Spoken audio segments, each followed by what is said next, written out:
নমস্কার প্রিয় বন্ধুরা, আজকের ভিডিওতে আমরা আলোচনা করব পৃথিবীর সবচেয়ে ভয়ঙ্কর কিছু প্রাণীদের সম্পর্কে। এদের সম্পর্কে জানা আমাদের জন্য গুরুত্বপূর্ণ, কারণ এদের সাথে সাক্ষাৎ হলে কিভাবে সাবধানতা অবলম্বন করতে হবে তা আমরা বুঝতে পারব। Number 1, Australian box jellyfish. এই সামুদ্রিক প্রাণীটি দেখতে স্বচ্ছ ও সুন্দর, প্রায় 15 ফুট পর্যন্ত লম্বা হতে পারে। তবে এর বিষ অত্যন্ত মারাত্মক। একটি বক্স জেলিফিশের বিষ 60 জন মানুষের মৃত্যু ঘটাতে সক্ষম। এর বিষ হৃৎপিণ্ড, স্নায়ুতন্ত্র ও ত্বকের কোষকে আক্রমণ করে। ফিলিপাইনে প্রত্যেক বছর 20 থেকে 40 জন মানুষ এই প্রাণীর কারণে মারা যায়। Number 2, black mamba.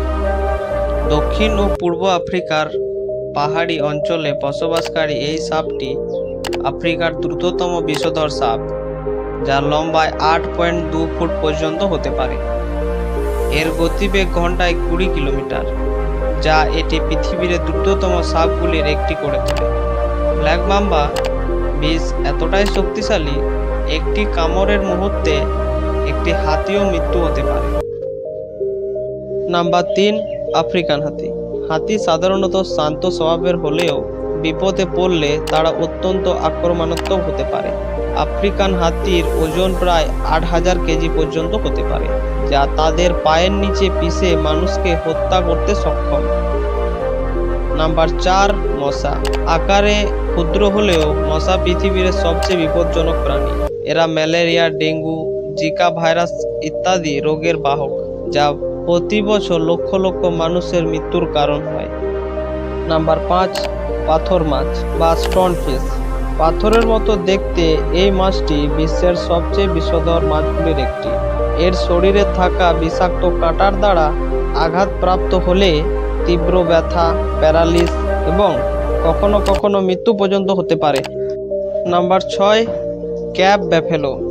আফ্রিকার তৃণভূমিতে বসবাসকারী এই মহেশের ওজন কয়েকশো কেজি পর্যন্ত হতে পারে।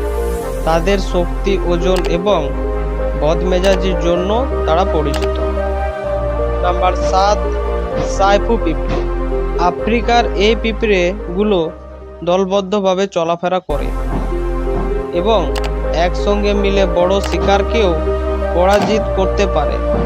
তাদের কামড় অত্যন্ত ব্যথাদায়ক এবং কখনো কখনো মৃত্যুর কারণও হতে পারে, বিশেষ করে যদি শিকার ছোট হয় বা পালাতে না পারে তাহলে। প্রিয় বন্ধুরা, এই ছিল পৃথিবীর কিছু ভয়ঙ্কর প্রাণীর সম্পর্কে আলোচনা। এদের সম্পর্কে জেনে আমরা সতর্ক থাকতে পারি এবং প্রয়োজনে সঠিক পদক্ষেপ নিতে পারি। ভিডিওটি যদি আপনার ভালো লাগে তাহলে লাইক, শেয়ার এবং সাবস্ক্রাইব করতে ভুলবেন না। ধন্যবাদ।